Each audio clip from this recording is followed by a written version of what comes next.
Coffee. That's what kept Hayes' Diner alive at 2 in the morning. Not the food, though Anna's meatloaf had its loyal fans. Not the atmosphere, since the vinyl booths were cracking and the jukebox hadn't worked since I was 16. Just coffee, hot and strong, for truckers making the haul to Milwaukee and insomniacs who couldn't face their empty apartments. I'd been pouring that coffee for 5 years now, ever since Mom and Dad died in the accident that also took Sarah. Except Sarah didn't die in the accident. She disappeared 3 days later. They found her body 2 weeks after that, but I didn't think about Sarah during the graveyard shift. Couldn't afford to. Grief didn't pay rent on a struggling diner, and the bank didn't care that my 29-year-old hands were the only thing standing between this place and foreclosure. The bell above the door chimed. I glanced up from wiping down the counter, cloth still in hand. 4 men walked in. 3 of them looked like they'd stepped out of a cologne advertisement, all sharp suits and sharper eyes. The 4th, the one in front, made the others look like background props. He was tall, maybe 6'3", with black hair swept back in a way that suggested either a very good barber or a complete lack of concern for current trends. His suit probably cost more than my monthly revenue. But it was his eyes that made me pause mid-wipe. Dark brown, nearly black, and so intense I felt them assess the entire diner in the span of a heartbeat. Giovanni Ricchetti. I didn't know his name yet, but I knew the type. Money, power, danger. Sit anywhere, I called out, forcing professional cheer into my voice. Menus are on the tables. He chose a booth in the back corner. Of course he did. View of both entrances, wall at his back. The 3 men arranged themselves strategically, 2 in the booth across from him, 1 at the counter with a clear sightline to the door.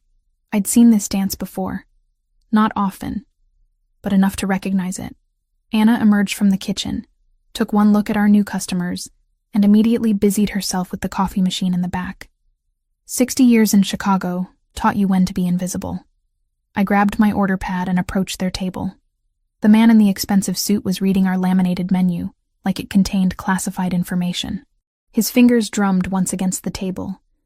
Long fingers, clean nails. A ring on his right hand caught the overhead light. My heart stopped. The world narrowed to that single piece of jewelry.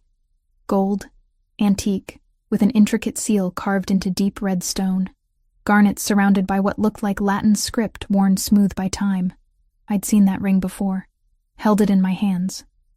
Watched it catch the light exactly like this on someone else's finger. Ma'am? I blinked. One of the men at the counter was staring at me. Coffee. I managed, voice rough. I'll get coffee. I retreated to the counter, my hands shaking as I grabbed the pot. This wasn't possible. That ring was unique. Sarah had shown it to me the last night I saw her alive, eyes bright with excitement she wouldn't explain. She'd worn it on her right hand, middle finger, exactly where this stranger wore his. When they found Sarah's body, the ring was gone. Police said robbery, probably. I'd never seen it again. Until tonight. I returned to their booth, pot in hand, and poured 4 cups without spilling despite the tremor in my fingers. Up close, the ring was even more distinctive. The seal showed what looked like a lion rampant, surrounded by words I couldn't make out. My sister had a ring like that, I heard myself say. The effect was immediate. His hand froze halfway to the coffee cup.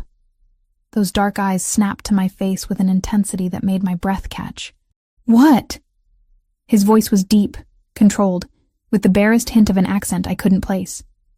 That ring. I pointed with the coffee pot, unable to stop myself. My sister wore one exactly like it, 5 years ago. How? The single word carried weight. Not a question. A demand. I swallowed hard. I don't know. But she did. I saw it. She wore it the last night I saw her alive. The 3 other men had gone completely still. The one at the counter had shifted position slightly. My survival instincts belatedly kicked in, screaming that I'd said something very wrong to very dangerous people. But the man with the ring just stared at me. Something flickered across his face.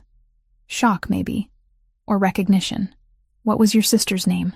He asked quietly. Sarah. Sarah Hayes. He closed his eyes briefly. When he opened them again, something fundamental had changed in his expression. "Sit down," he said. "I'm working." "Sit down." I sat. Anna was going to kill me for abandoning the counter, but my legs had stopped taking commands from my brain. He removed the ring from his finger and placed it on the table between us. Under the diner's harsh lights, I could see the craftsmanship even more clearly. This wasn't costume jewelry. This was an heirloom. "This ring has been in my family for 300 years, he said. "It's one of a kind, hand-forged in Naples, brought to America by my great-great-great-grandfather. There is no other ring like this in the world." "Then how did my sister—" "6 years ago this ring was stolen from me." His jaw tightened. "Taken during an attack that killed 6 of my men. I thought it was lost forever." My mouth went dry. 6 of his men. This man commanded men. Had men who could be killed. "It reappeared 1 year later," he continued. "Someone left it on my desk. No note, no explanation. I never discovered who returned it or how they obtained it.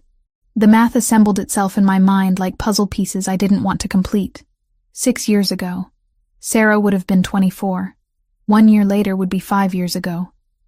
Weeks before she disappeared, your sister returned my family's ring," he said slowly, realization dawning in his eyes as he spoke. "Somehow she had it. And she gave it back." "Sarah died 5 years ago," I whispered. "They found her body in the river." The police said, what did they say? Random violence. Wrong place. Wrong time. The official story had always felt incomplete. But what could I do? I was 24, drowning in funeral costs, and suddenly responsible for a failing diner. She'd been dead about 2 weeks when they found her. He picked up the ring, turned it over in his fingers. What was her full name? Where did she work? Sarah Elizabeth Hayes. She was a freelance translator. German, Italian, some Russian. She worked from home mostly, but sometimes clients hired her for in-person meetings. I heard my voice from a distance. Too calm for the conversation we were having. "Why are you asking?" "Because I think your sister died because of this ring," he said. "And I think I know who killed her." The coffee pot slipped from my fingers. It hit the table, bounced, rolled. He caught it with reflexes that seemed too fast, set it upright without spilling a drop. "I don't understand," I managed. "You don't need to understand." "Not yet." He pulled a card from inside his suit jacket, slid it across the table. Heavy cardstock, embossed. Just a name and a phone number. Giovanni Ricchetti. "But if you want answers about what really happened to your sister, call this number tomorrow. 9 a.m. "Who are you?" His mouth curved slightly. Not quite a smile. "Someone who owes your sister a debt. She returned something precious to my family. The least I can do is tell you why she died for it." He stood. The 3 men stood with him, a synchronized movement that spoke of long practice. He placed $200 bills on the table next to his untouched coffee. "For the coffee and the conversation," he said. "And Miss Hayes?" "Yes? Don't talk about this ring to anyone else. For your own safety." They left as quickly as they'd arrived. The bell chimed. The diner fell silent except for the hum of the ancient refrigerator. Anna appeared at my elbow. "You okay, honey?" "I don't know," I admitted. "I really don't know." The card lay on the table. Giovanni Ricchetti. Tomorrow, 9 a.m. I picked it up. The paper felt expensive between my fingers. Outside, a black SUV pulled away from the curb, taillights disappearing into Chicago's pre-dawn darkness. Sarah had worn that ring.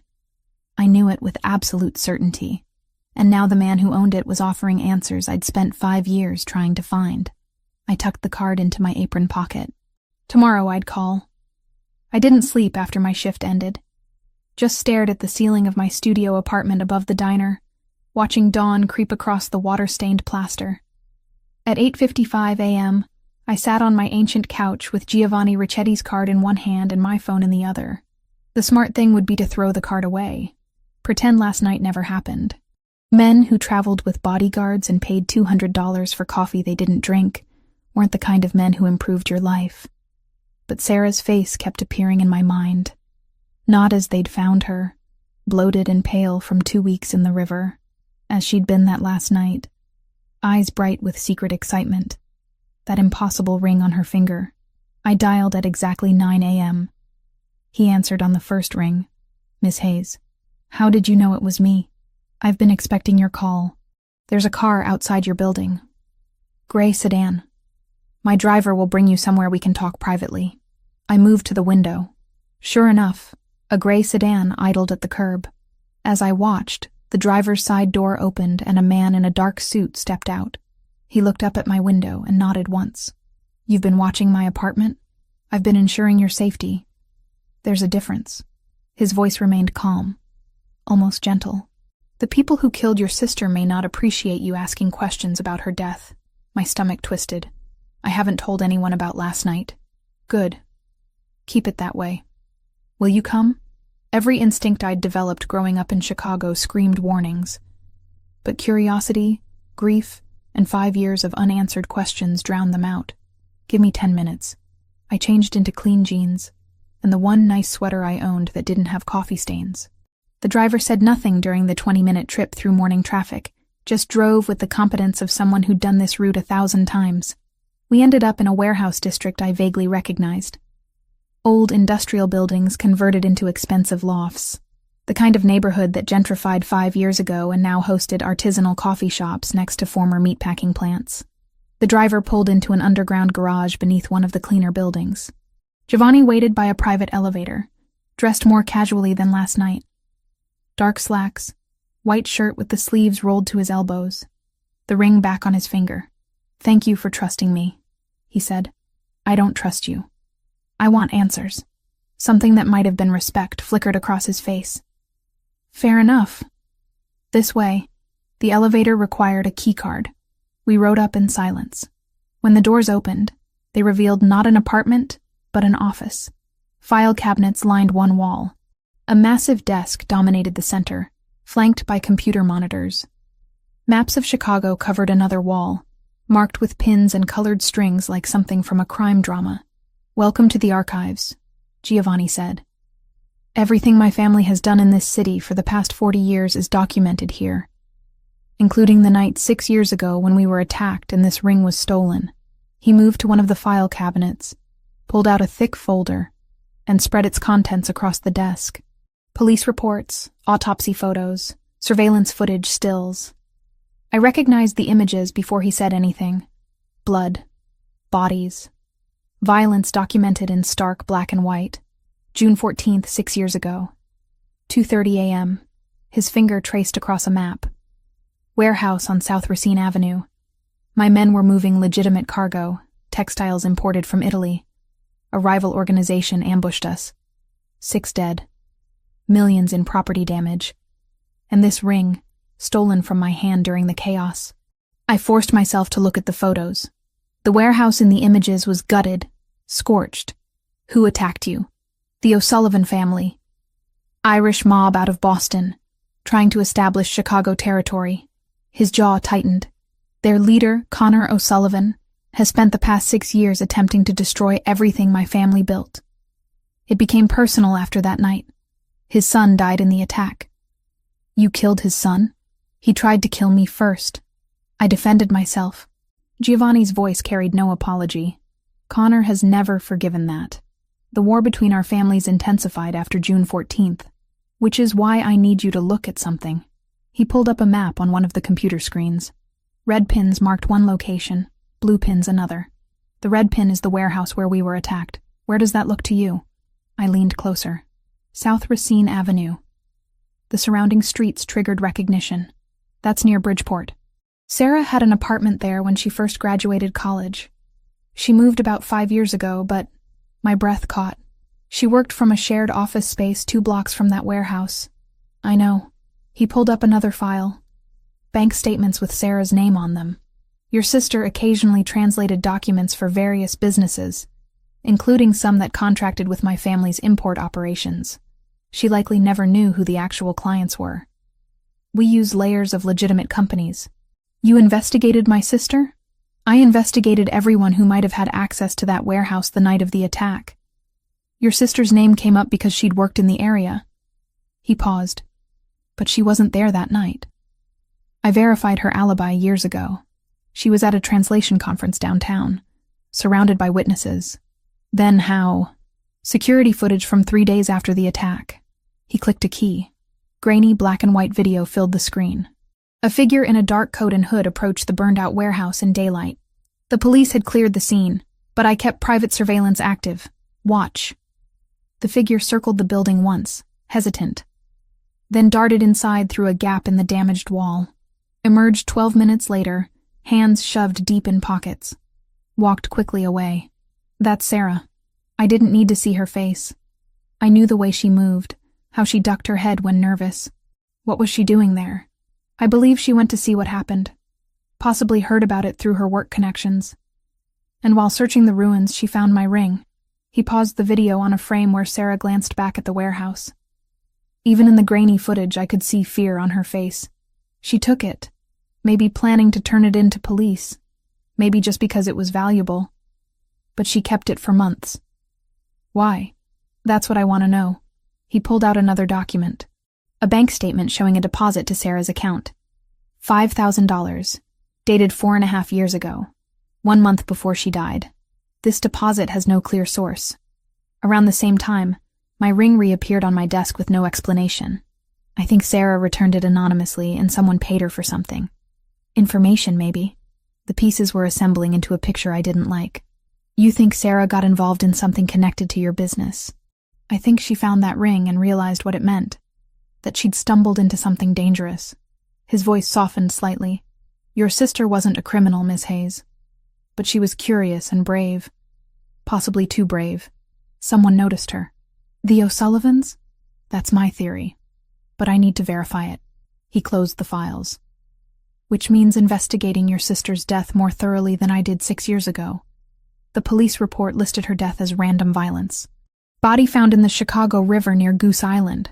Cause of death drowning. Evidence of assault. Case went cold within 3 months. I read the report 100 times. My throat felt tight. They said she'd been in the water about 2 weeks. That she probably died the same night she disappeared. Police reports can be falsified, especially when influential people want certain questions to go unanswered. He met my eyes directly. I have contacts who can access the real autopsy report. The one that didn't get sanitized for public consumption. But if I start digging, people will notice, including whoever killed Sarah. You're saying looking into this puts me in danger. I'm saying it puts both of us in danger. But I owe your sister a debt. She returned something precious to my family when she could have sold it or thrown it in the river. That means something. He picked up the ring, turned it slowly. I want to know why she died. I want the people responsible to answer for it. But I need to know you're willing to accept the risks. I thought about Sarah. Smart, careful Sarah who spoke 4 languages and dreamed of working for the UN. Sarah who died alone and afraid in a river while I was sleeping peacefully above the diner. What do you need from me? Everything you remember about her last few months. People she mentioned, places she went, anything unusual. He pulled out a clean notebook. And I need you to accept protection. If someone realizes you're Sarah's sister and that you're investigating, they might act. Protection meaning what? A driver. Someone watching your apartment and the diner. Nothing intrusive. He paused. Nothing you'll notice unless you look for it. And in exchange, I find out what really happened to your sister. I make sure whoever killed her faces consequences. His voice hardened. I keep you alive while we get answers. I should have walked away. Should have called the police. Gotten a lawyer. Done anything except trust a man who casually discussed falsified police reports and private surveillance. But the police had failed Sarah. The official investigation had led nowhere. And Giovanni Ricchetti, whatever else he was, had resources I didn't. Okay, I heard myself say. Tell me what you need to know. He opened the notebook. Start with the last time you saw her alive. So I did. I told him about Sarah's excitement that final night. The ring on her finger that she'd laughed off when I asked about it. About the translation conference she'd attended 2 days later. About how she'd seemed distracted, kept checking her phone, mentioned meeting a client about a big project. Giovanni took notes in precise handwriting, asked clarifying questions, cross-referenced details with files on his computer. By the time I'd finished, 3 hours had passed. This client she mentioned, he said slowly. Did she say what language? Russian, I think. She'd been studying it more seriously that year. Something dark crossed his face. Connor O'Sullivan has connections to Russian organized crime. If Sarah was translating for them, even unknowingly, he didn't finish the sentence. He didn't need to. Outside, afternoon sun slanted through the windows. Somewhere in Chicago, people were living normal lives, working normal jobs, not sitting in warehouse offices discussing their sister's murder with a man who probably had blood on his hands. "I'll have answers within 48 hours, Giovanni said. "My driver will take you home. Don't discuss this with anyone, not even your employee, Anna. The less people know, the safer everyone stays." And then what? Then we decide what to do with the truth. He stood, extended his hand. "Thank you for trusting me with this, Miss Hayes." His handshake was firm, warm. I noticed calluses on his palm, rougher than I'd expected from a man in expensive suits. Evidence of work I probably didn't want to know about. The driver took me home in silence. As we pulled up to the diner, I saw Anna through the window, prepping for dinner service. My normal life. Still waiting. But normal had ended the moment I saw that ring. I climbed the stairs to my apartment and found an envelope on my door. No markings. Just thick paper folded once. Inside, a single sentence in block letters. "Stop digging where you don't belong." My hands shook as I pulled out my phone and dialed Giovanni's number. He answered immediately. "What happened?" "Someone left a message on my door. A threat. I'm sending security now." "Don't leave your apartment." His voice had gone cold. "We're out of time. Whoever killed Sarah knows you're asking questions." The line went dead. I locked my door and sat on the couch, that threatening note on the coffee table. 48 hours, Giovanni had said. But I had a feeling we'd run out of time much faster than that. Security arrived in the form of a man named Sergio.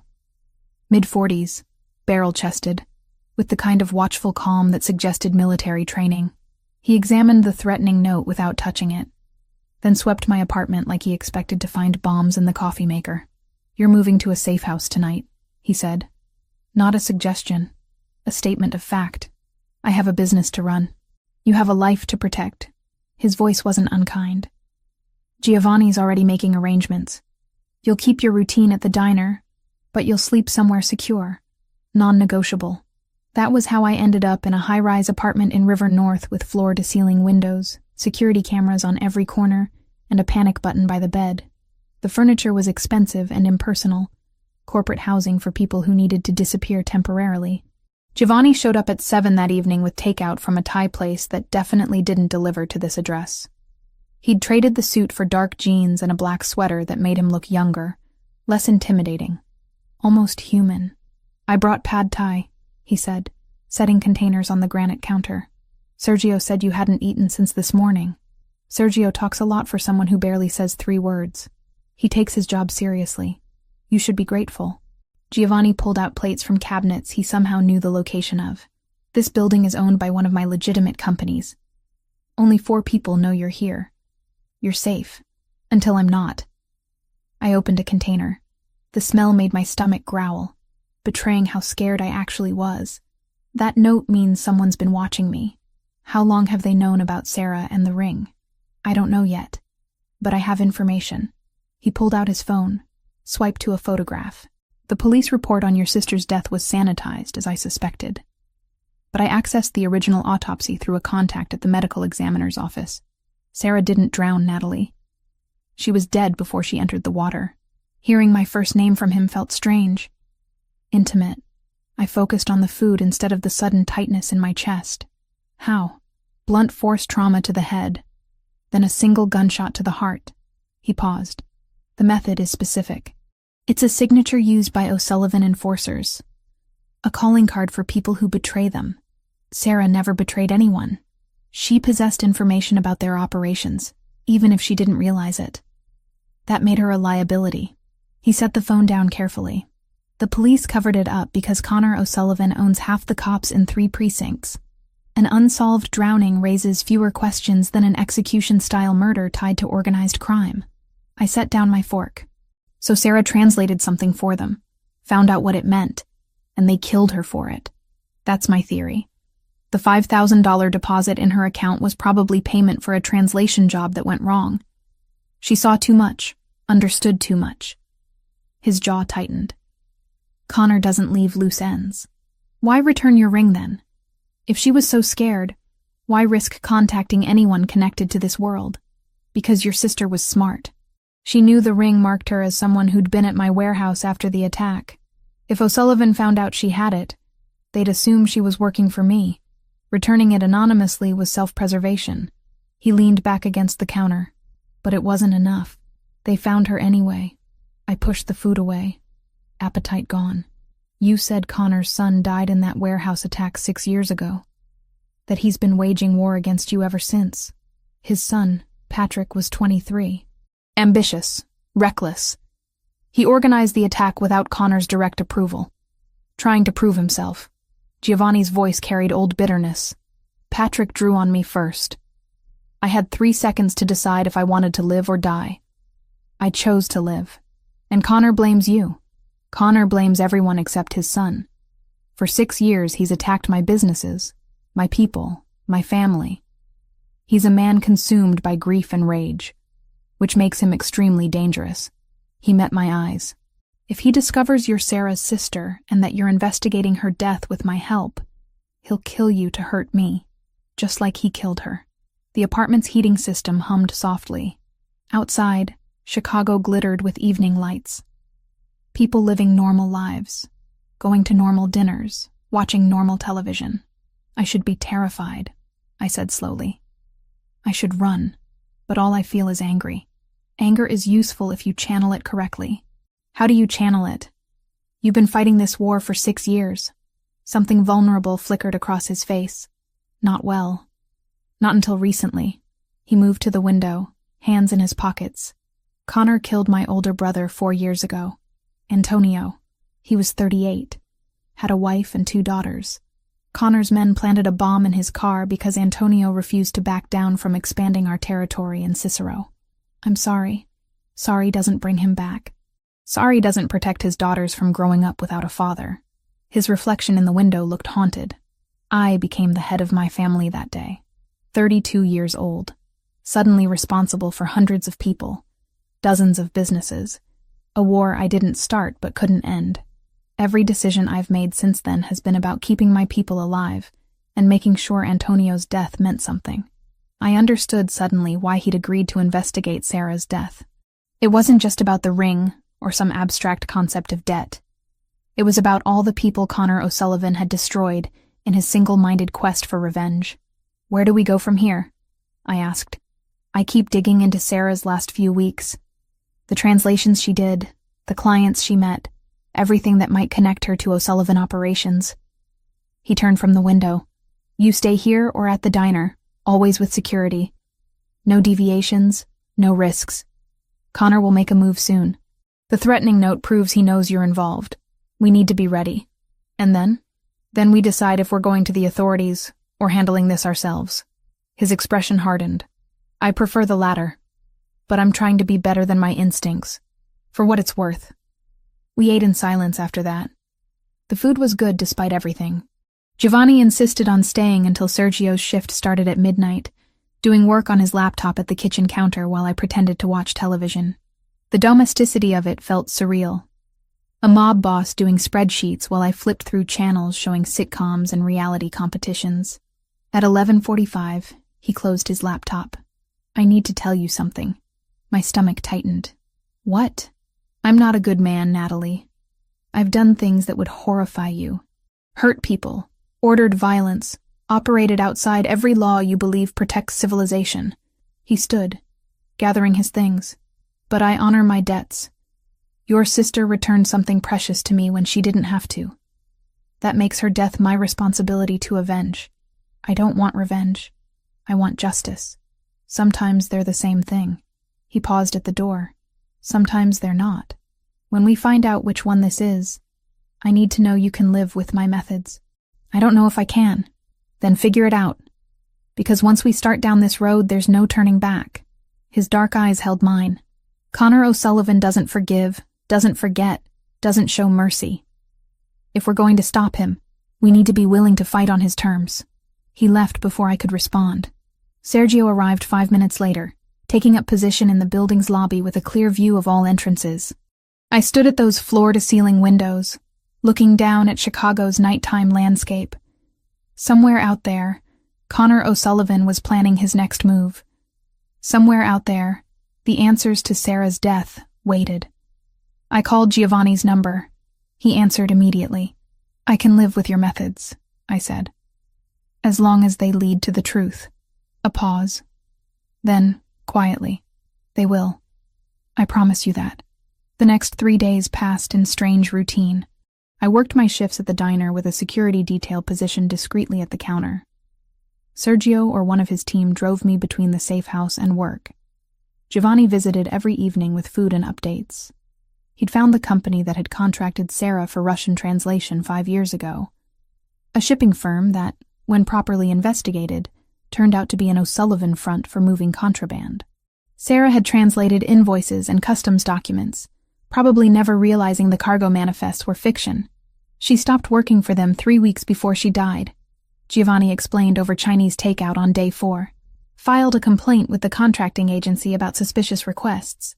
That complaint disappeared from their records, but I found a backup copy. What kind of requests? They asked her to deliberately mistranslate certain documents, make numbers match across different forms even when they didn't align. She refused. He pulled up an email on his phone. She sent this to her contact at the agency. "I believe I'm being asked to participate in illegal activity. I'm terminating this contract effective immediately." 2 days later, someone deposited $5,000 in her account from an untraceable source. Hush money, or a final payment with a threat attached.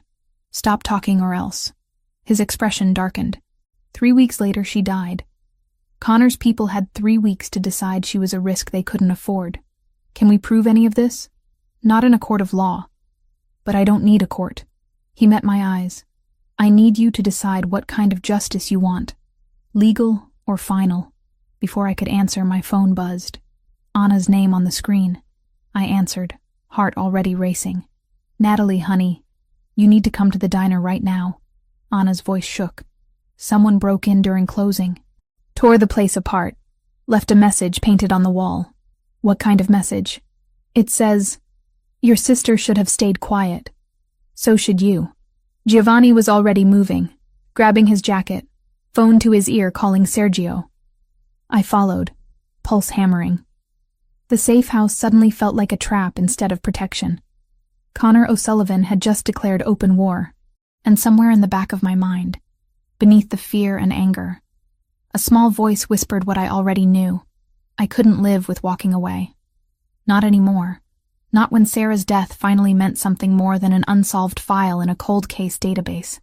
Giovanni's hand found mine as we rode the elevator down. His grip was steady, warm, anchoring. "We end this," he said quietly. "Together. Whatever it takes." I squeezed his hand back. Whatever it takes. The diner looked like a crime scene. Tables overturned, chairs smashed, the vintage jukebox my father had restored lying in pieces across the checkered floor. But the worst part was the wall behind the counter. Red paint dripped down in uneven letters 2 feet high. "Your sister should have stayed quiet. So should you." Anna sat in the only intact booth, wrapped in a blanket despite the warm night. 2 of Giovanni's men stood guard at the door, while Sergio photographed every angle of the destruction. "They waited until I left at 9, Anna said when I sat beside her. Her hands trembled around a cup of tea. I locked up, walked to my car like normal. Came back 20 minutes later because I forgot my reading glasses. Found this. Did you see anyone? A black truck drove past when I was coming back. No plates. Didn't think anything of it at the time."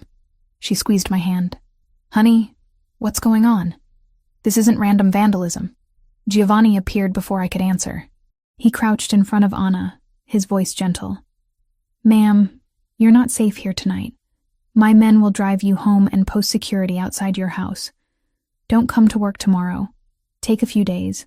This is about Natalie, isn't it? About her sister?" "Yes." He didn't elaborate. Didn't offer explanations Anna hadn't asked for. "I'm going to fix this, but I need you somewhere protected while I do." Anna looked at me. I nodded. She left with 2 security guards, still wrapped in that blanket. And suddenly the diner felt enormous and empty. Giovanni stood in the center of the destruction, slowly turning in a circle. They're escalating. The note on your door was a warning. This is a promise. A promise of what? That they'll destroy everything you care about until you stop asking questions. He pulled out his phone, took his own photographs. Connor's getting nervous. He wouldn't risk this kind of exposure unless he felt cornered. Good. Let him feel cornered. I grabbed a broom from the supply closet, started sweeping broken glass. The repetitive motion helped channel the rage burning through my chest. Natalie, stop. I'm cleaning my diner. You're in shock. He took the broom from my hands, set it aside. This isn't something you fix with cleaning supplies. Then what do I fix it with? Violence? Murder? My voice cracked. You keep talking about your methods, about making Connor pay, but I don't know how to be that person. I serve coffee. I make small talk with truckers at 3 a.m. I don't know how to fight a war. You don't have to fight it alone. His hand settled on my shoulders, steady and warm. That's what I'm here for. Why? The question burst out before I could stop it. Why do you care this much? Sarah returned your ring 5 years ago. That debt's paid. You could walk away. I could. His dark eyes held mine. But I won't. You want to know why? Because I'm tired of watching Connor O'Sullivan destroy innocent people. Because your sister deserved better than dying afraid and alone for the crime of being honest. Because you... He stopped, jaw tightening. Because I what? Because you remind me that not everything in this world is corrupt and brutal. That some people still believe in justice instead of revenge. His hands dropped. I've spent 6 years becoming someone I barely recognize. Someone who orders violence without flinching. Who makes decisions that cost lives. You make me want to be better than that. The confession hung between us. Outside, a siren wailed past. Inside, the diner's destruction seemed less important than the way Giovanni was looking at me. Like I was something precious and fragile. I'm not fragile, I said quietly. I'm scared and angry, but I'm not breakable. I know. That's what terrifies me. He stepped back, running a hand through his hair. Come on. Sergio's team will secure this place and document everything. We need to talk somewhere private. Back at the safe house, Giovanni spread new files across the dining table. I kept digging while you were working today. Found something that changes everything. He pulled out a document covered in Cyrillic text. This is a contract Sarah translated 5 years ago. The shipping company claimed it was for industrial machinery. Actually, it was for weapons. High-end military surplus being moved from Russia to the U.S. through Chicago. My stomach dropped. Sarah helped them smuggle weapons? Sarah translated words on a page without understanding context. But then she got smart. Started researching the companies listed in the contracts. He pulled out printouts with highlighted sections. She found connections between the Russian suppliers and known criminal organizations. Found inconsistencies in the paperwork that proved the cargo manifests were fraudulent. And she kept evidence. She kept everything. Probably planning to go to authorities once she had enough proof. His expression darkened. But O'Sullivan's people were monitoring her. They discovered she was documenting their operation. That's when they paid her $5,000. Blood money. A test. To see if she'd take payment and walk away quietly. When she didn't, when she terminated her contract and filed that complaint, they had their answer. He pulled out one final document. An email, partially redacted. I found this on a server O'Sullivan thought was secure. It's from one of his lieutenants to Connor directly. I read the visible portions. Translator problem resolved. No loose ends. Message sent to others who might consider similar actions. They murdered her as an example, I whispered. Yes. And they covered it up with help from corrupted officials who owed Connor favors. Giovanni's voice had gone cold. Your sister died because she tried to do the right thing. Because she believed in law and justice and wouldn't compromise those values even when threatened. I sank into a chair. Sarah's face swam in my memory. Younger sister by 12 minutes. But always the brave one. The one who stood up to bullies, who called out injustice, who believed the system would protect people who told the truth. The system had failed her. Spectacularly. I want to go to the FBI, I said. We have evidence. We have Connor's own communications. Let them handle it. The FBI investigation would take months, maybe years, and Connor has enough money to buy the best defense lawyers in the country. He might walk. Giovanni leaned against the table. Is that justice? Him living in a mansion under house arrest while your sister is dead? It's better than nothing. Is it? He pulled out his phone, showed me a photo. Young woman, maybe 20, with Giovanni's dark eyes and sharp cheekbones. This is Camilla, my sister. She's 24, studying medicine at Northwestern. Wants to be a trauma surgeon. Why are you showing me this? Because Connor knows about her. Has known for years. He's waiting for the right moment to hurt me by hurting her. His hand tightened on the phone. If we go public with this evidence, Connor will know he's cornered. Cornered animals lash out. Camilla would become a target. As would you, Anna. Everyone connected to this. So what's the alternative? We just kill him. We make him vulnerable. Expose his operations enough that his own people turn on him. Crime families run on loyalty and profit. If you remove both, the organization collapses from within. Giovanni set the phone down carefully. I'm not talking about murder. I'm talking about strategic dismantling. That's just revenge with better PR. Maybe. But it keeps innocent people alive while putting Connor somewhere he can't hurt anyone else. He moved to stand in front of me. I'm trying to find a middle ground between the man I was and the man I want to be. Help me figure out where that ground is. I looked up at him. This man who'd walked into my diner a week ago and turned my entire world inside out. Who'd shown me the truth about Sarah's death and offered resources I'd never have accessing alone. Who looked at me like I was something worth protecting, worth changing for. We build a case, I said slowly. We gather every piece of evidence, document everything, make it impossible to deny or cover up. Then we give it to someone who can't be bought. A journalist with a national platform. Someone who'll make so much noise that even corrupt officials can't ignore it. Something like hope flickered across Giovanni's face. You have someone in mind? Maybe. I dated a guy in college who went into investigative journalism. Works for the Tribune now, covers organized crime. He owes me a favor. I pulled out my phone. His name is Marcus. If I give him this story with documentation, he'll run it. And once it's public, Connor loses the protection that comes from operating in shadows. Marcus, Giovanni's expression shifted. You dated him? 3 years, undergrad, ended amicably. We still get coffee occasionally. I raised an eyebrow. Is that a problem? No, of course not. But his jaw had tightened slightly. As long as he's trustworthy.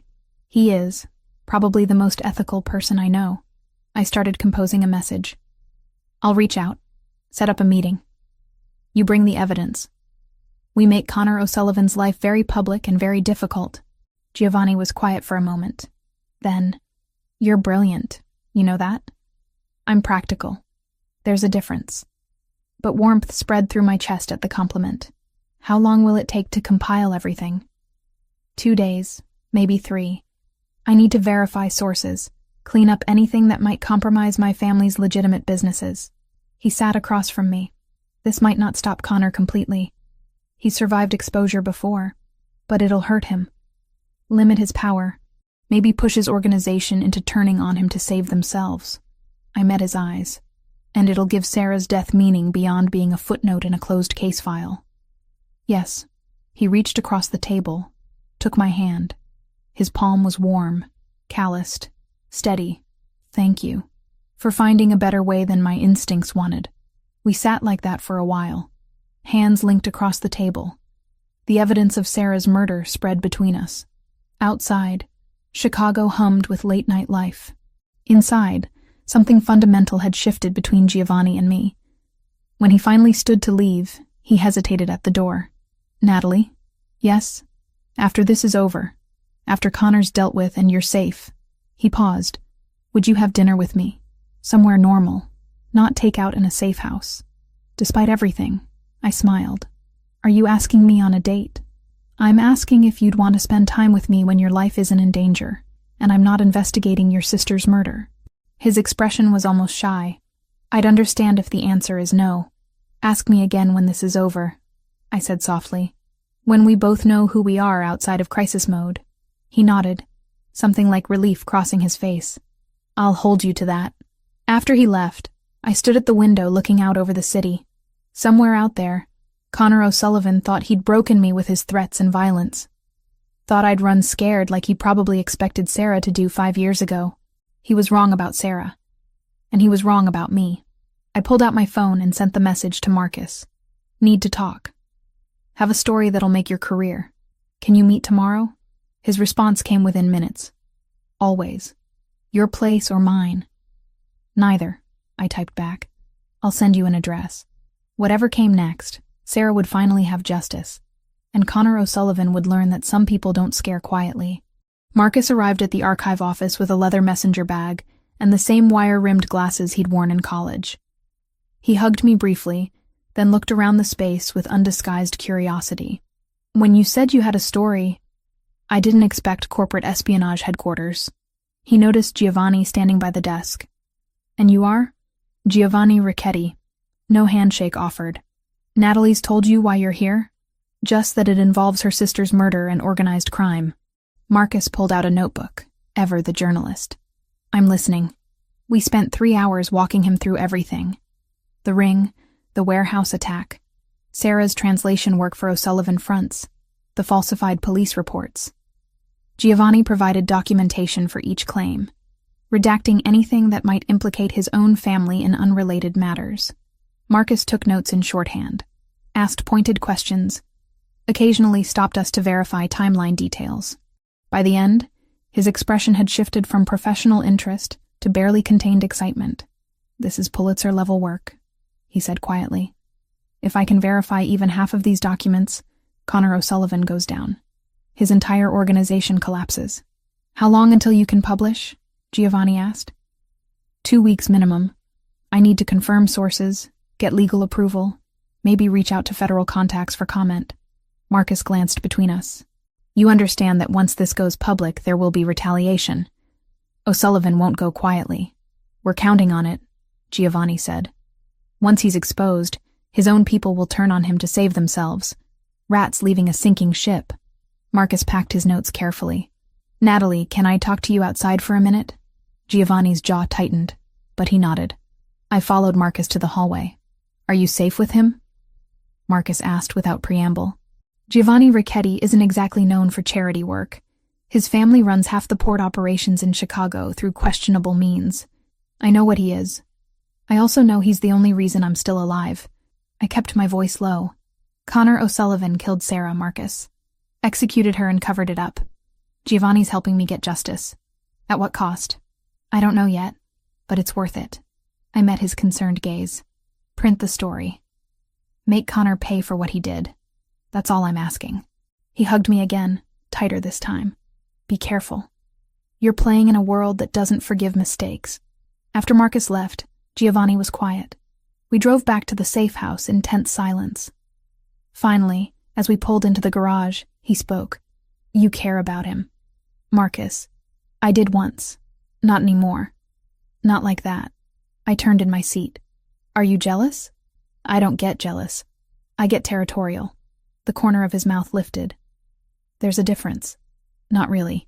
Fair point. He killed the engine. For what it's worth, I'm trying not to be the kind of man who controls who you talk to or sees threats in old relationships. Trying is good. Keep trying. We were laughing when his phone rang. Sergio's name on the screen. Giovanni answered, expression shifting instantly to something cold and focused. When? How many casualties? A pause. Lock down the warehouse district. Full security on all family properties. I'm on my way. He ended the call. O'Sullivan hit one of our storage facilities an hour ago. Burned it to the ground. 2 of my men are dead. The warmth between us evaporated. I'm coming with you. Absolutely not. Those men died because Connor knows we're building a case against him. I need to see what we're dealing with. I grabbed my jacket. I'm not asking permission. For a moment, I thought he'd argue. Instead, he just nodded tersely. Stay close to me. Do exactly what I say. Understood? The warehouse was still smoldering when we arrived. Fire trucks lined the street, firefighters working to contain flames that had already consumed most of the structure. Police cars blocked traffic, officers taking statements from witnesses who probably saw nothing useful. Giovanni's men stood in a tight cluster away from official attention. Sergio approached as we exited the car, his expression grim. Both dead were on perimeter patrol. Throats cut, professional work. Attackers used the bodies as distraction, hit the warehouse while we responded to finding them. He handed Giovanni a phone. They left this on one of the bodies. Giovanni checked the phone. His jaw tightened. He showed me the screen. A text message. "Stop helping the Hayes girl or your sister is next." "Camilla," I whispered. "She's in class at Northwestern right now.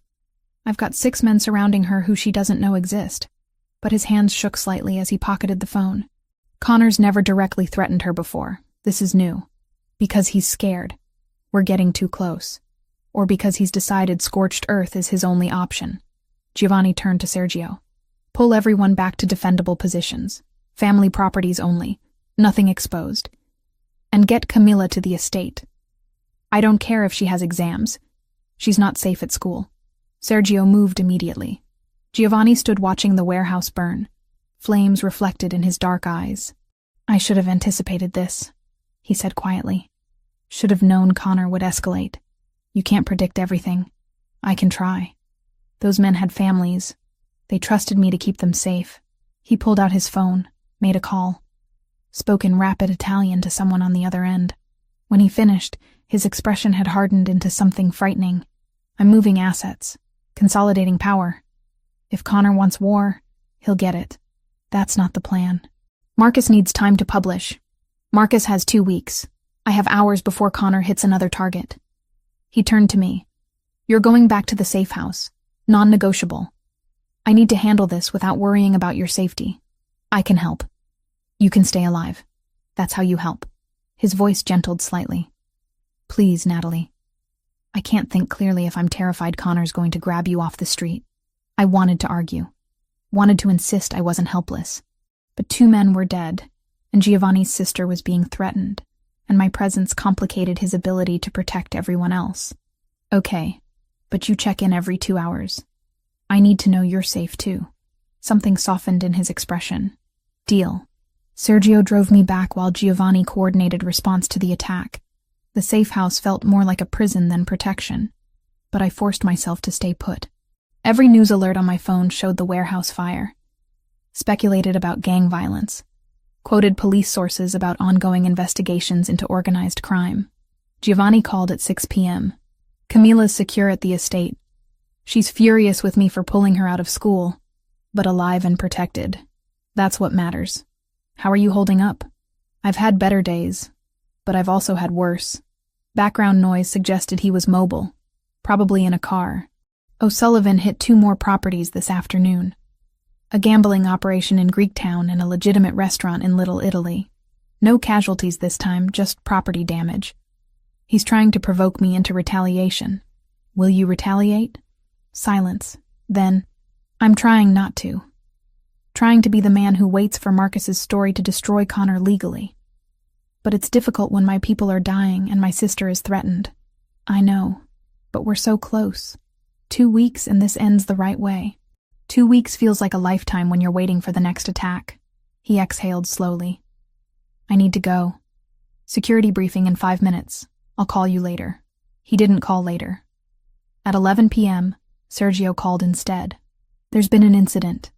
Camilla's car was ambushed leaving the estate. She's alive but injured. Giovanni's at Northwestern Memorial with her now." My hands went numb. "How bad?" "Gunshot wound to the shoulder, through and through, missed major arteries. She'll recover." His voice hardened. But O'Sullivan made his message clear. "Nobody connected to Giovanni is safe. I'm coming to the hospital. Giovanni said you'd say that. He also said absolutely not.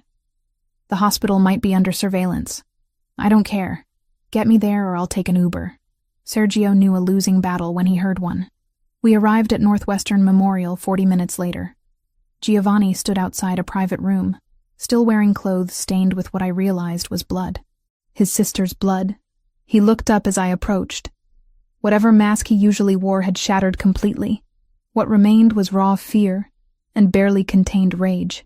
"She was just driving to dinner with friends," he said, voice hollow. 6 men protecting her. They still got close enough to shoot. I didn't say anything, just wrapped my arms around him. He stood rigid for a moment, then collapsed into the embrace, face buried against my shoulder. His breathing was uneven, hands gripping my jacket like I was the only thing keeping him upright.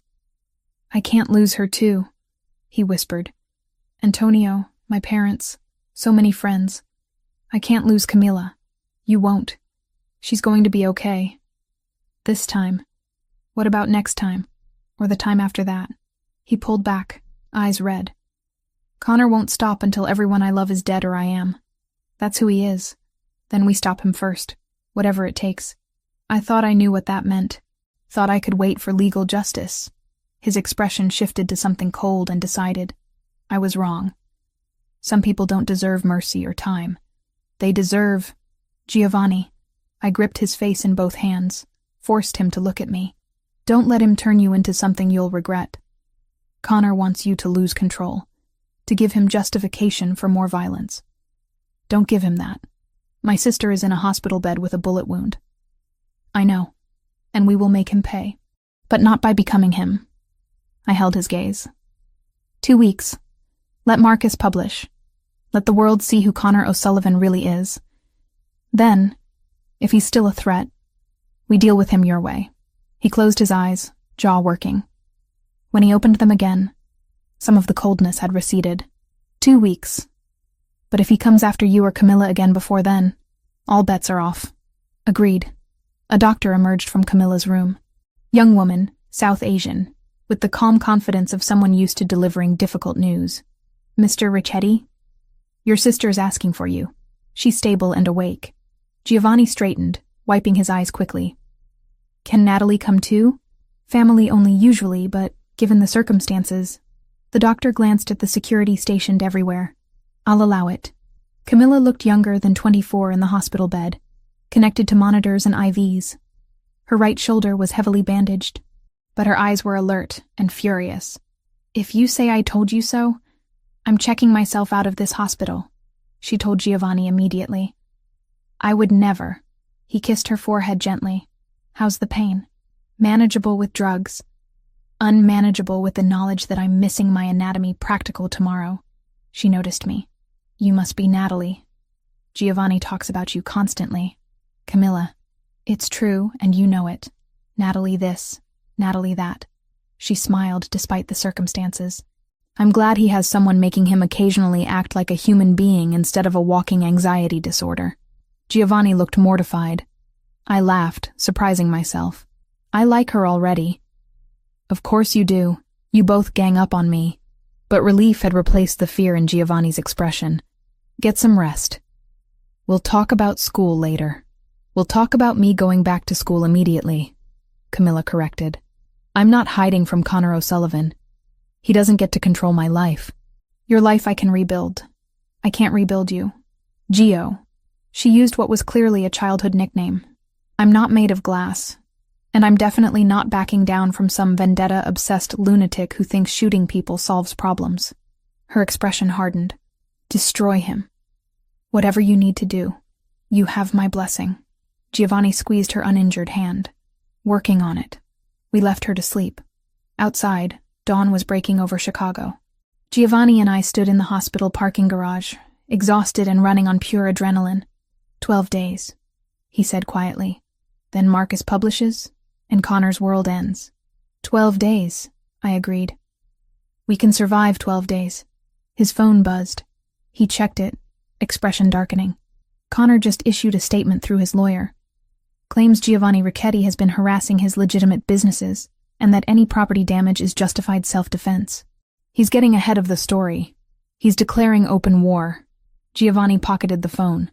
12 days. But I'm done playing defense. Time to remind Connor O'Sullivan why people fear the Ricchetti name. The look in his eyes made me shiver. Not from fear of him, but from recognition of what was coming. The gloves were off. The rules had changed, and Connor O'Sullivan had just made the biggest mistake of his life by going after Giovanni's sister. I spent 3 days at the safe house watching Giovanni transform into someone I barely recognized.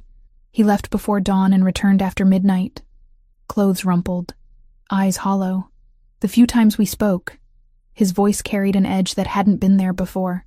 "We're bleeding resources," he told me on day 3, pouring whiskey he didn't drink. "Connor's hitting supply lines, bribing my contacts, turning minor associates against me. By the time Marcus publishes, I might not have an organization left to protect. So we speed up the timeline. Marcus needs another 9 days minimum. Then we find another way to hurt Connor. Something that doesn't involve waiting." I closed my laptop where I'd been researching Connor's known associates. There has to be a weakness we can exploit. Giovanni sat heavily on the couch. His accountant, Thomas Riley, handles all the money laundering through legitimate fronts. If we could flip him, then we'd have direct testimony plus financial records. I pulled up a file. I've been looking into Riley. He's got a family, wife, 2 kids in private school. No criminal record before he started working for Connor. Meaning he's not loyal to the life, he's loyal to the paycheck. Giovanni leaned forward, some energy returning to his voice. If we offer protection and immunity, he might take it. How do we approach him without Connor knowing? We don't. I do. He pulled out his phone. Sergio's been tracking Riley's movements. He picks up his daughter from ballet every Thursday at 6 p.m. Tomorrow's Thursday. That's not enough time to plan properly. It's all the time we have. Connor's closing in. Either we act now or we lose the advantage. He stood, already making calls. "I'll handle the approach. You stay here where it's safe." "No." He paused mid-dial. "What?" "No, I'm coming with you." I stood to face him. Riley's not going to trust a mob boss showing up at his daughter's ballet class, but a woman? Someone who looks normal and unthreatening? That's different. Absolutely not. If something goes wrong, you'll need someone who can talk to civilians without terrifying them. I crossed my arms. I've spent 5 years serving coffee to every kind of person in Chicago. I know how to read people, how to make them comfortable. You need me for this. His jaw tightened. For a moment I thought he'd refuse outright. Then he exhaled slowly. "You stay in the car unless I signal otherwise. You don't approach unless I clear it. And if shooting starts, you run. Understood?" Understood. Thursday afternoon found us parked outside a dance studio in Oak Park. Affluent neighborhood, tree-lined streets, the kind of place where soccer moms and organized crime accountants coexisted without overlap. Thomas Riley arrived at 5:55 p.m. in a sensible Volvo. Mid-40s, thinning hair, wire-rimmed glasses. He looked like a CPA, which technically he was. Just one who specialized in making blood money look legitimate. He goes in, waits in the lobby, brings his daughter out at 6:30. Sergio said from the driver's seat. "Security's light. Connor doesn't consider him a target, because Connor thinks Riley's too scared to flip." Giovanni watched the studio entrance. "Let's test that theory." At 6:15, Giovanni nodded to me. We exited the car and walked into the studio's lobby like normal parents. Other families milled around, chatting about recitals and carpools. Riley sat alone in the corner, scrolling his phone. Giovanni approached while I hung back slightly, trying to look casual. Riley glanced up, did a double take, and went pale. "Mr. Ricchetti." His voice barely carried. "I don't know what you think." "Relax, Thomas. I'm not here to threaten you."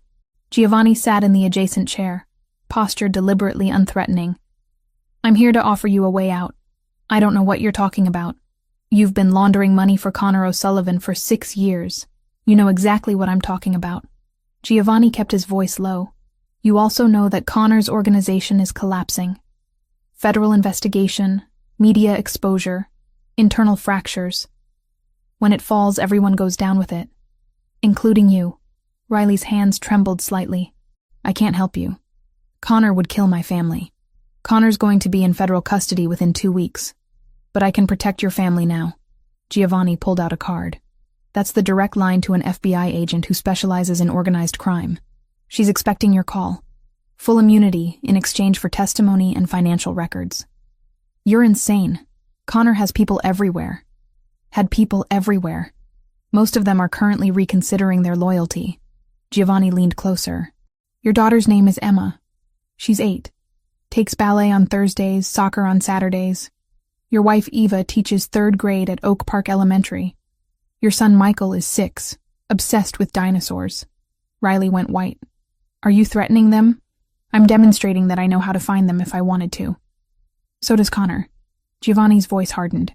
The difference is, I'm offering protection before the walls close in. Connor will throw you to the feds to save himself the moment things get ugly.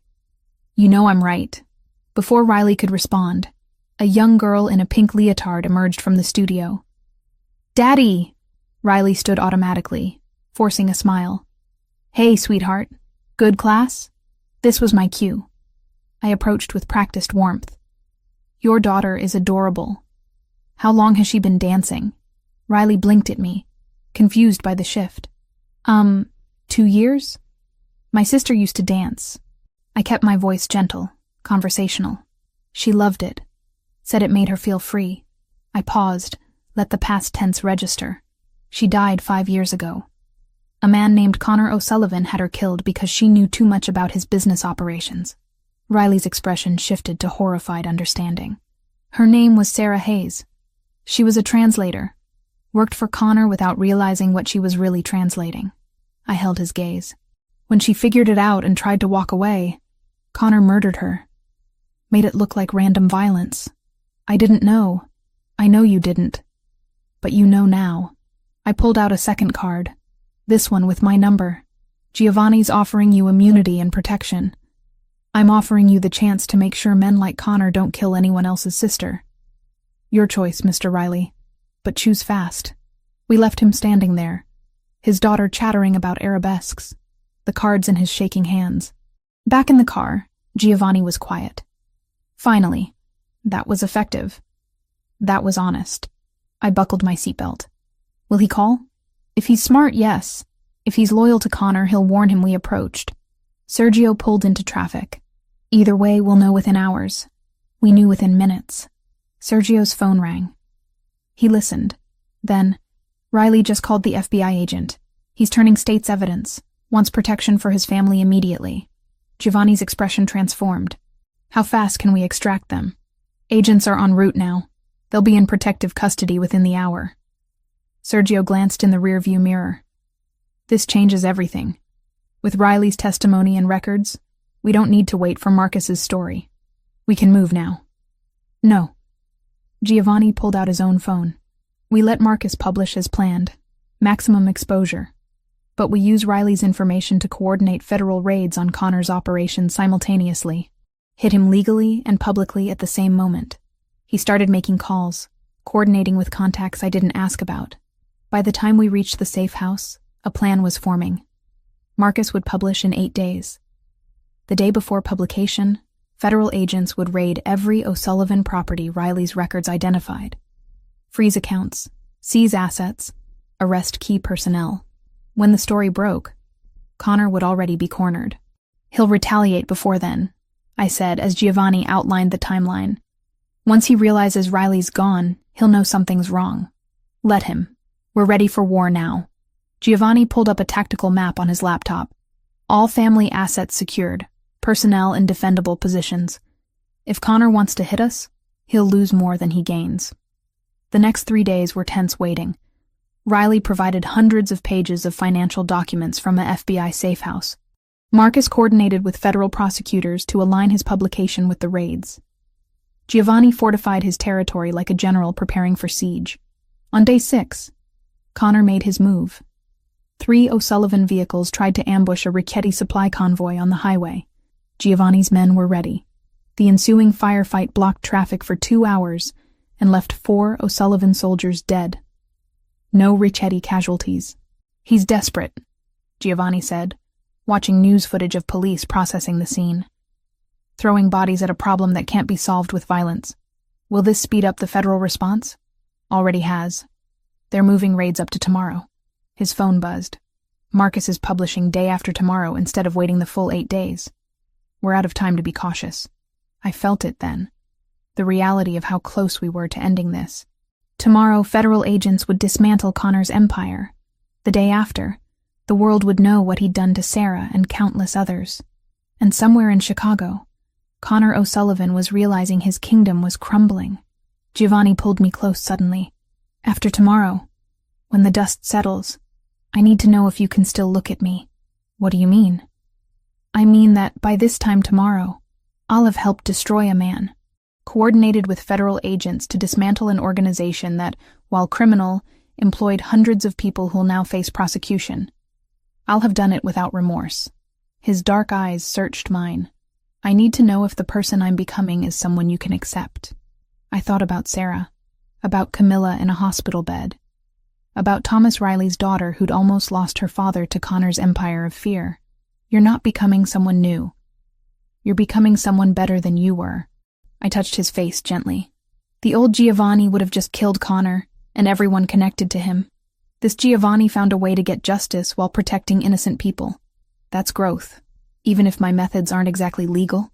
Even then, I kissed him, brief and gentle. Nobody's perfect, but you're trying. That counts for something. His phone rang. Sergio's name. Giovanni answered, listened, and his expression went cold. Connor just issued a direct challenge. Wants to meet tomorrow night, neutral ground, to settle this like men. He set the phone down carefully.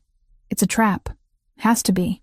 Or it's a desperate man trying to maintain some illusion of control, I said slowly. Either way, it's an opportunity. To do what? To end this face-to-face. Let him think he has power. Then watch federal agents arrest him in real time while we're watching. I pulled up the raid timeline. The raids start at 6 a.m. tomorrow. By 8 p.m. when Connor wants to meet, his entire operation will be in federal custody. He just won't know it yet. Giovanni stared at me. Then he started laughing, genuine and surprised. You want me to show up to his trap after his empire is already gone. Let him think he has leverage he doesn't have, and then watch his face when he realizes he's lost everything. I smiled. Call it psychological warfare. It's brilliant. It's also insane and dangerous. So is everything else we've done. I held his gaze.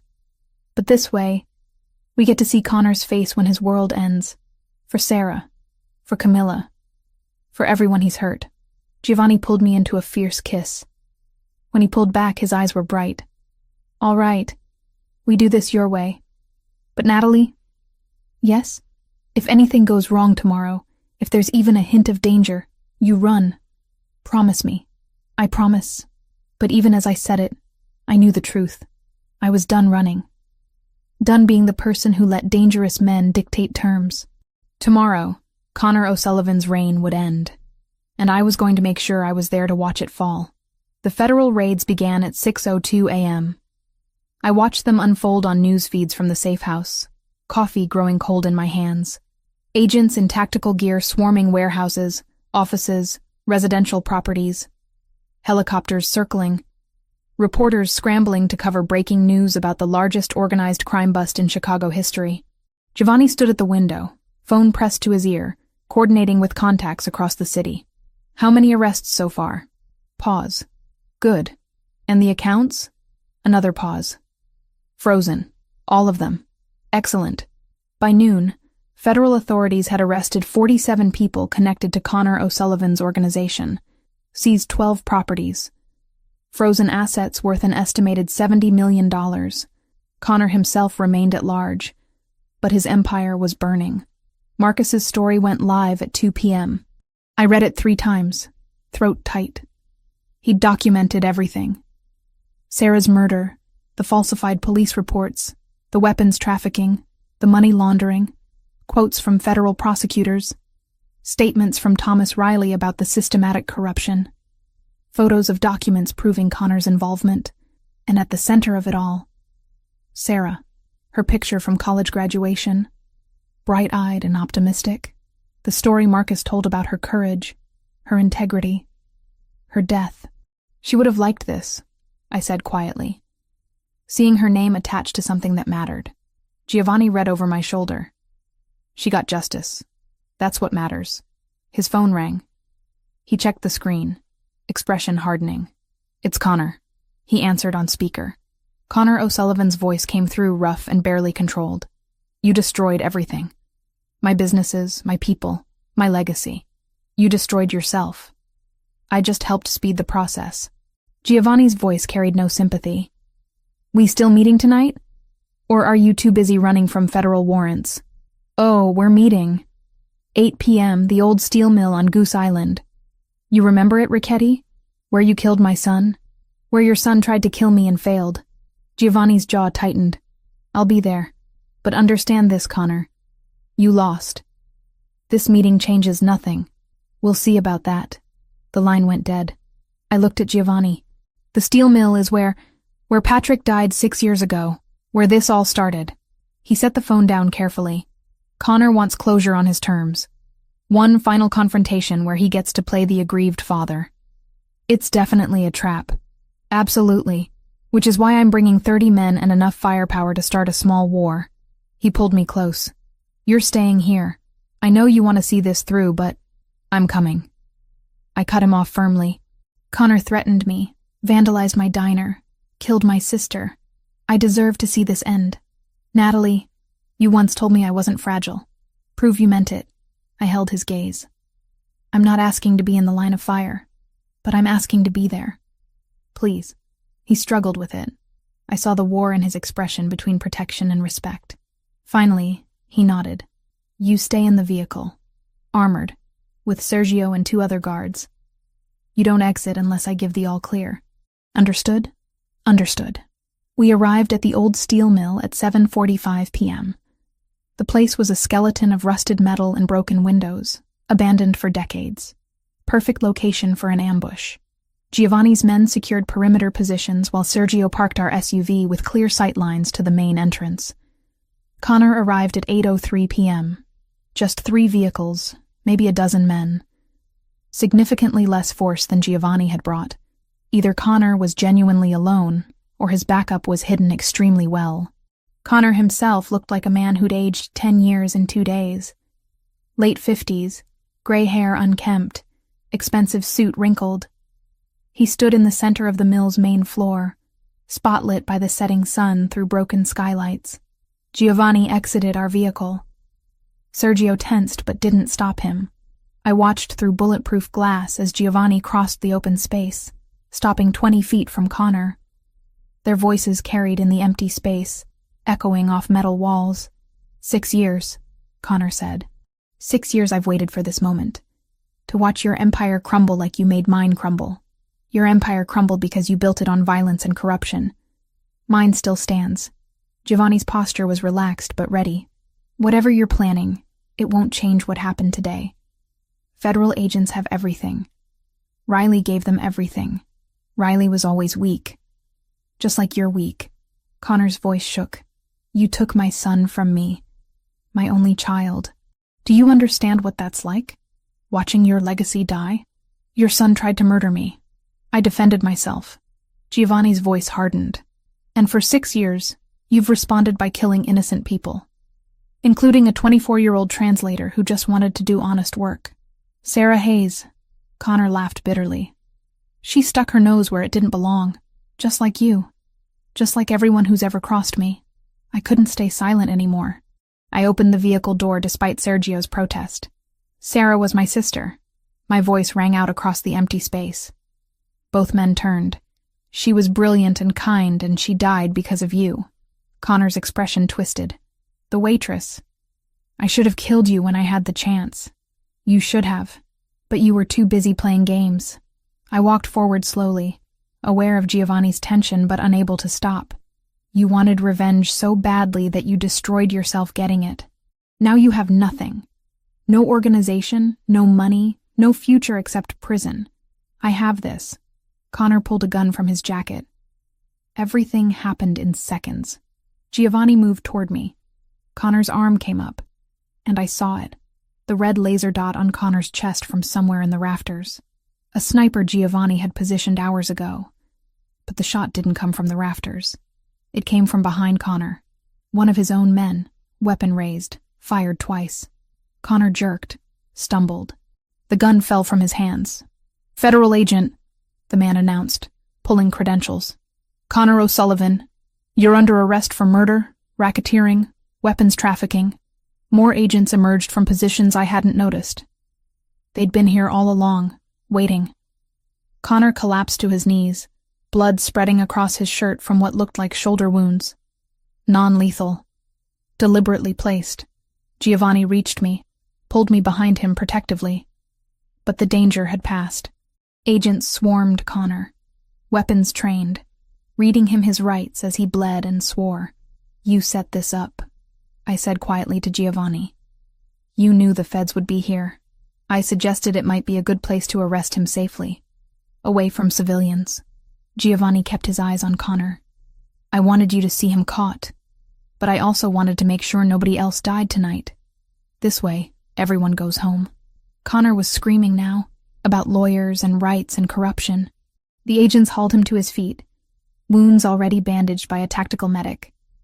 As they dragged him past us toward waiting vehicles, his eyes locked on Giovanni. "This isn't over. I'll find a way. It's over." Giovanni's voice was final. "You lost. Your organization is dismantled. Your assets are seized. Your people turned on you to save themselves. You'll spend the rest of your life in a federal prison wondering where it all went wrong." He paused. "The answer, by the way, is that night 6 years ago when you raised your son to think violence solved problems. He learned from the best, and it got him killed. That's on you, Connor. Not me." Connor tried to lunge forward. The agents restrained him easily, dragging him away, still screaming threats. We watched until the vehicles disappeared, leaving only the shell of the old steel mill and the setting sun. "It's done," Giovanni said quietly. "Really done. Yes." I leaned against him, exhausted. What happens now? Now the legal system handles Connor. He'll face trial, probably get life imprisonment given everything Riley and others are testifying to. Giovanni turned to face me. "And we figure out what life looks like without a war hanging over us." 3 months passed before life resembled anything close to normal. The federal trials dominated news cycles. Connor was convicted on 17 counts and sentenced to life without parole. His remaining organization fractured completely, absorbed by other families or dismantled by authorities. Giovanni kept his word about restructuring. He promoted new leadership for the family's remaining questionable operations, while investing heavily in legitimate businesses. Still a Ricchetti, still powerful, but less exposed, more strategic. I reopened Hayes' Diner with insurance money and a generous loan from Giovanni that I insisted on repaying with interest. He'd offered to just buy the building and gift it to me. I'd threatened to break up with him if he tried. "We're dating now," he'd asked, amused. "If you're going to be in my life, we're doing it properly, which means I keep my independence and you respect it." He'd agreed. Had been agreeing to everything I asked for 3 months. It should have felt like victory. Instead, it felt like building something real. Anna returned to work once the danger passed, though she kept a baseball bat behind the counter now. "Just in case," she'd said with a wink. Camilla recovered fully and went back to school. She visited the diner occasionally, always ordering pie and telling embarrassing stories about Giovanni's childhood. I liked her immensely. On a Tuesday afternoon in early spring, I locked the diner door after lunch rush to find a small box on the counter. Inside, Giovanni's family ring, the one that started everything. A note accompanied it. "This belongs with Sarah now. Will you come with me to finally let it go?" I called him. "Where are you?" "Downstairs, if you're willing." He was leaning against his car, hands in pockets, looking uncertain in a way I'd never seen him. I held up the box. "You're sure?" "I'm sure. Sarah earned it. And maybe if we leave it with her, we can both move forward." We drove to the cemetery where Sarah was buried. I'd paid for a better headstone with my share of reward money from the federal case. Sarah Elizabeth Hayes, beloved sister. She stood for truth. Giovanni knelt, placed the ring on the grave. "I'm sorry we never met properly. Sorry my world touched yours and destroyed it. But your sister made me want to be better. Thank you for that." I added flowers I'd brought. Wild roses, Sarah's favorite. "You'd like him, I think. Eventually. After you finished yelling at him for getting you killed." Giovanni smiled slightly. Would she have yelled? Absolutely. Sarah never met an authority figure she didn't question. I touched the headstone gently. But she also believed in second chances, in people changing. You would have annoyed each other and then become friends. We stood in silence for a while. Finally, Giovanni took my hand. "I need to ask you something." "Okay. Move in with me." Not the safe house. My actual home. The one I haven't shown you yet because I was terrified you'd hate it and hate me by extension. The words came quickly, nervous. I know it's fast. I know we agreed to take things slow. But I wake up every morning wanting to see you and go to sleep every night wishing you were there. I'm tired of slow. I want to build a life with you. My heart hammered. What kind of life? Whatever kind you want. I'll commute to the diner every morning for coffee if that's what it takes. I'll learn to make small talk with truckers. I'll become the most boring, legitimate businessman Chicago's ever seen. He squeezed my hand. I just want to do it with you. I thought about Sarah. About the life she'd wanted. Full of adventure and purpose and love. About how she'd died pursuing truth and justice. About how she'd want me to be happy. Show me this house first, I said, and we negotiate terms. I'm not giving up my independence or the diner. Wouldn't dream of asking you to. And you keep transforming those questionable operations into legitimate ones. Already in progress. And you introduce me to your entire family as your girlfriend. Not just some woman you're protecting. He pulled me close, eyes bright. I'll take out a billboard if you want. Giovanni Ricchetti is hopelessly in love with Natalie Hayes and she tolerates him for reasons he doesn't understand. I don't tolerate you. I paused, took a breath. I love you. Even though you're complicated and dangerous and you paid $200 for coffee you didn't drink. I love you too. Even though you're stubborn and reckless and you threatened to break up with me over a business loan. We kissed there in the cemetery. Spring sun warming the air. Sarah's grave between us.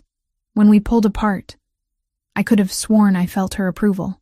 Sarah had always wanted me to take risks, to live fully, to love fearlessly. I was finally doing all three.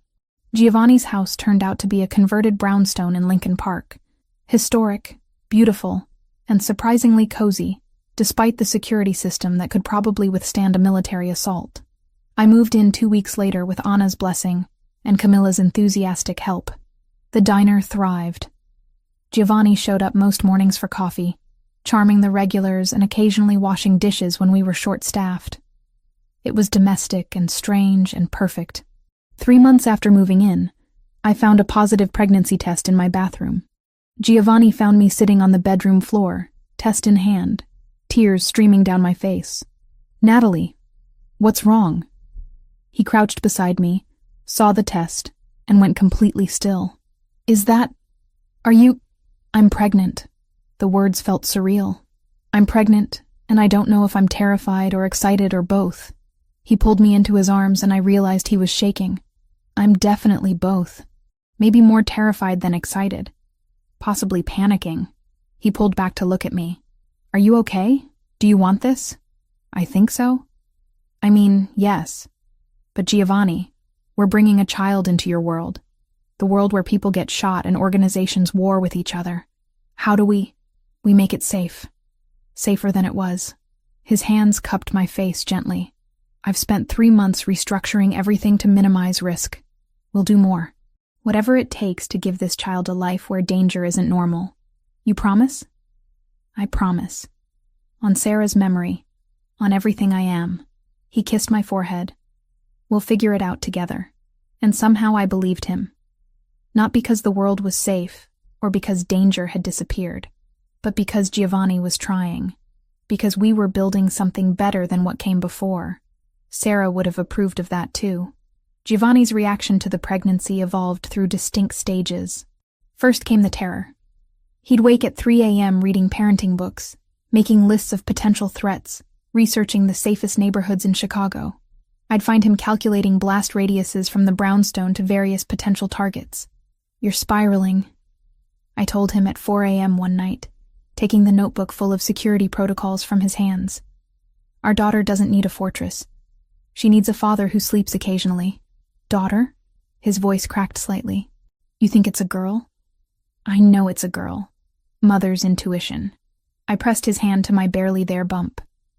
And she needs you functional, not paranoid. The terror gradually transformed into something softer. He started attending every prenatal appointment, asking questions that made the obstetrician smile. He painted the nursery himself, refusing to let workers he didn't personally vet into our home. He talked to my stomach when he thought I was asleep, making promises about the life he'd give her. But the biggest change came 4 months into the pregnancy when I delivered my ultimatum. We were having dinner at the Brownstone, Sergio and Camilla joining us for pasta night that had become weekly tradition. Giovanni was explaining a new business venture, something about shipping logistics, when I set down my fork. I need you to step back from operations. Completely. The table went silent. Giovanni stared at me. What? The questionable parts of your business. The things that happen in shadows. I need you out of them before this baby is born. I kept my voice steady. I can't raise a child wondering if her father is going to come home, if federal agents will show up at her school because someone decided to flip on you, if rivals will target her to get to you. Natalie, I've already restructured. It's not enough. You're still connected, still making decisions that could backfire. I met his eyes. I'm not asking you to walk away from being a Richetti. I'm asking you to transition fully into legitimate business and let someone else handle what's left of the illegal operations. Camilla spoke up quietly. She's right, Gio. You've been talking about getting out for years. You just needed a reason. My reason is sitting across from me carrying my child. Giovanni's jaw worked. But if I step back completely, I leave a power vacuum. Someone has to lead the family. Promote someone you trust. Someone younger who's not trying to build a different life. I reached across the table for his hand. Antonio would want this for you. He'd want you to have the choice he never got. Giovanni was quiet for a long moment. When he spoke, his voice was rough. I'll need 6 months to transition. Find the right person. Ensure loyalty. Make sure the change doesn't cause instability. You have 4. She's due in 5. You're negotiating using our unborn daughter as leverage. I'm negotiating because I love you and I want decades with you, not years cut short by violence. I squeezed his hand. Choose us. Please. He chose us. The next 4 months were chaos. Giovanni identified his successor, a sharp 32-year-old named Luca, who'd been running their Boston operations with brutal efficiency and surprising diplomacy. The transition was announced to family leadership at a meeting I didn't attend, but heard about later. Some resistance, some relief. Universal respect for Giovanni's decision. They think you're going soft, Camilla told me over coffee at the diner. I told them you're actually the scariest person any of us know, because you made Giovanni Richetti choose family over power. I didn't make him do anything. I just gave him permission to want something different. That's what makes it scary. She grinned. Also, I'm absolutely going to spoil this baby outrageously. Fair warning. By month 7, Giovanni's involvement in anything questionable had reduced to occasional advisory calls with Luca. He threw himself into legitimate ventures instead, expanding the family's import business, investing in real estate, even exploring tech startups. It was strange watching him transform into someone who attended city council meetings and charity galas. You look good in a tuxedo, I told him at a fundraiser for the children's hospital. Very respectable mob boss turned philanthropist. Former mob boss. Present tense philanthropist who's completely out of his depth at these events. He tugged at his bow tie. How do you talk to these people? They're terrifying. They're rich donors. You've negotiated with actual criminals. Criminals are more straightforward. They tell you what they want. These people talk in circles about quarterly projections and impact metrics. He spotted Camilla across the room, waved. Your sister is better at this than I am. Camilla's better at everything social. That's why she'll be an excellent doctor. I rubbed my very pregnant belly. Are you ready for this? Really ready? For fatherhood? No, absolutely not. I'm terrified I'll break her or raise her wrong or fail to protect her from everything. He placed his hand over mine on my stomach. But I'm trying to be ready. That has to count for something. It counted for everything. Our daughter arrived on a Tuesday in October, 3 weeks early, and with enough drama to announce her Richetti heritage. 20 hours of labor. Giovanni nearly passing out twice. Camilla in scrubs because she'd convinced the hospital to let her observe as part of her medical training. Anna waiting in the lobby with half the diner's regular customers who'd somehow heard the news. When the nurse finally placed a screaming, red-faced baby in my arms, I understood immediately why people did irrational things for their children, why Giovanni had walked away from power. Why Sarah had tried to fight corruption despite the danger. "She's perfect," Giovanni whispered, fingers gentle on her tiny hand. "What do we name her?" We'd discussed this for months without reaching consensus. But looking at her now, the answer was obvious. "Sophia, after your mother."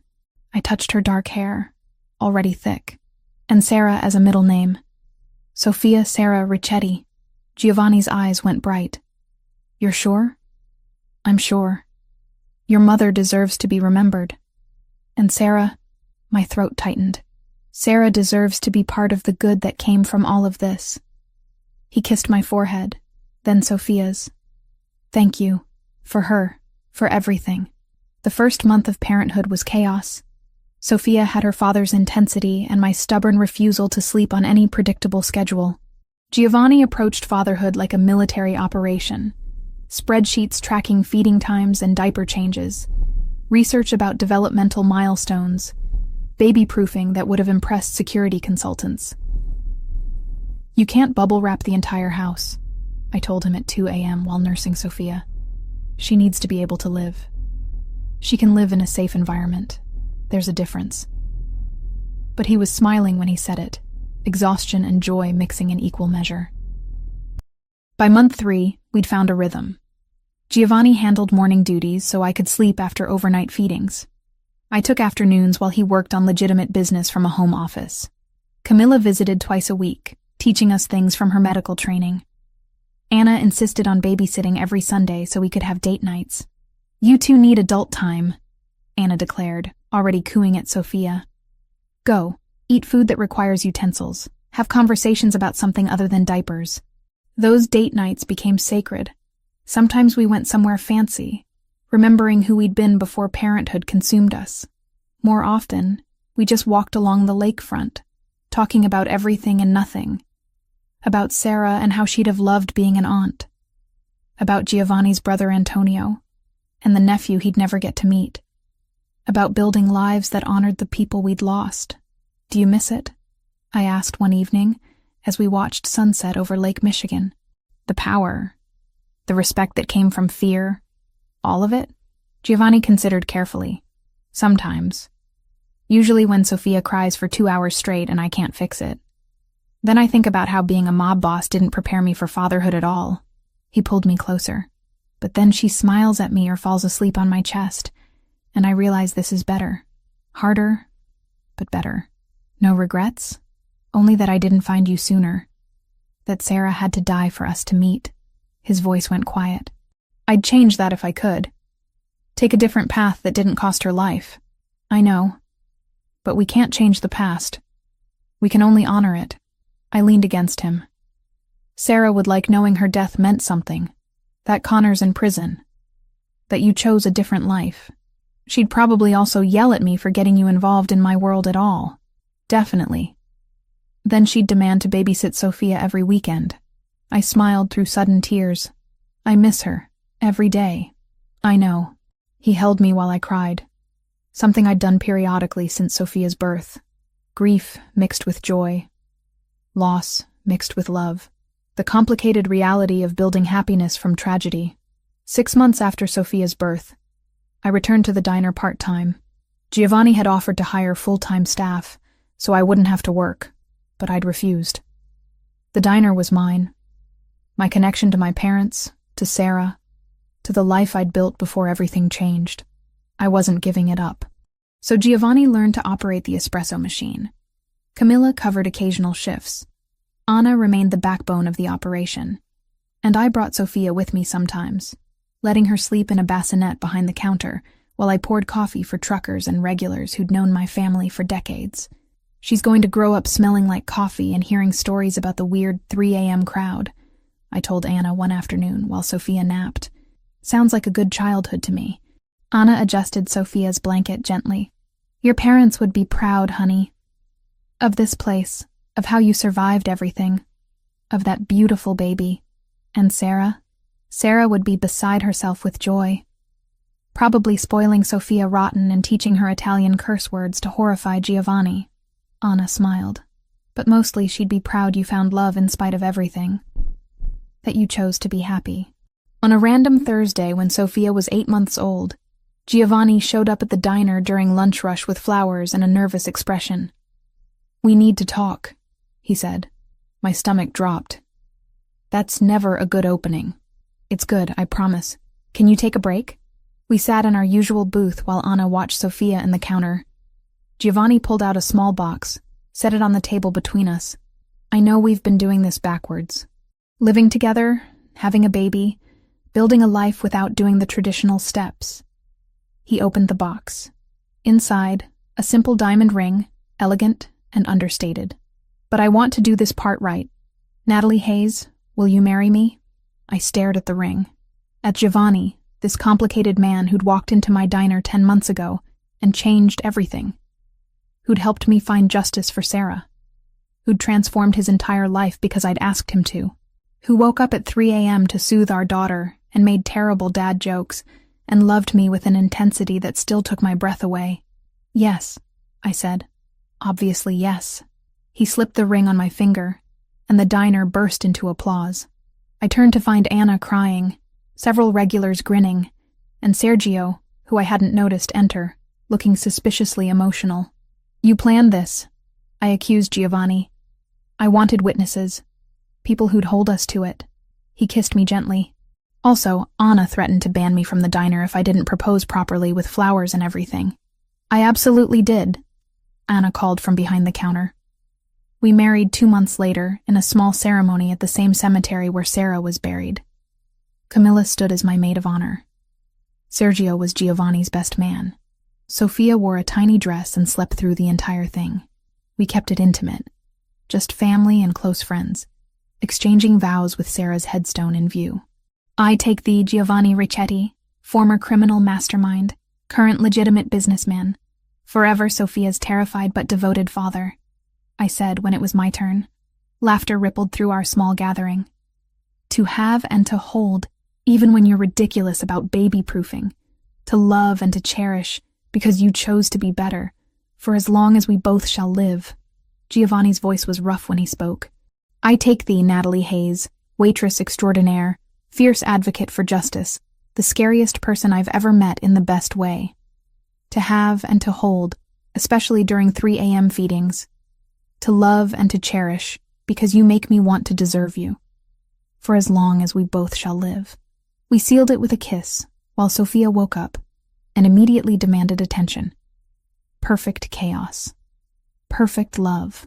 After the ceremony, I laid my bouquet on Sarah's grave. "You'd have liked him eventually," I told her silently. "Once you finished being furious. He makes me happy. I hope wherever you are, you're happy too. And thank you for the ring, for starting all of this." That evening, the diner hosted our reception. Anna had closed early and decorated with fairy lights and flowers. We danced between the tables. Sophia passed between aunts and uncles, regulars crashing the party with good wishes and terrible karaoke. Giovanni pulled me close during a slow song, Sophia asleep against his shoulder. This is not what I imagined my life looking like. Better or worse? Better. So much better it terrifies me. He kissed my forehead. "Thank you for taking a chance on a complicated man with a questionable past. Thank you for becoming someone worth taking a chance on." 6 months later, I found Giovanni at the diner on a quiet Tuesday afternoon. He sat in the booth where we'd first talked about the ring, Sophia in his lap, showing her pictures on his phone. "What are you two doing?" I asked, sliding in across from them.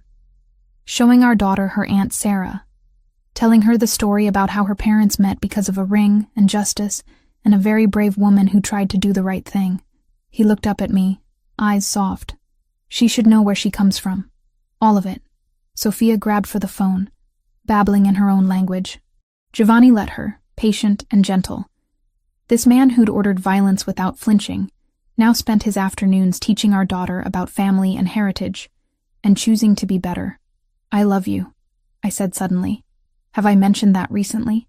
Not in the last hour. I was starting to worry. He grinned. "I love you too. Even though you make me work double shifts at the diner when we're short-staffed. Builds character. I have plenty of character. I'm a reformed mob boss turned respectable businessman and doting father. Keep telling yourself that." former Don Ricchetti. He laughed, the sound rich and free. Sophia laughed too, not understanding the joke but happy to participate. And I realized this was everything Sarah would have wanted for me. Love, laughter, safety, purpose, a life built from tragedy, but defined by hope. The diner bell chimed, new customers entering. Time to get back to work, to the life I'd built serving coffee and raising a daughter, and loving a complicated man who'd chosen change. But first, I leaned across the table and kissed my husband. Then I kissed our daughter's forehead. Family. Hard-won and precious and worth every struggle to get here. Sarah's ring remained in the family vault, a reminder of where we'd started. But this, Sophia's laughter, Giovanni's peace, our quiet life, was the legacy that mattered. The proof that sometimes justice looks like vengeance, sometimes like trials, but most often like choosing to build something good from the rubble of what was lost. And that was enough. More than enough. It was everything.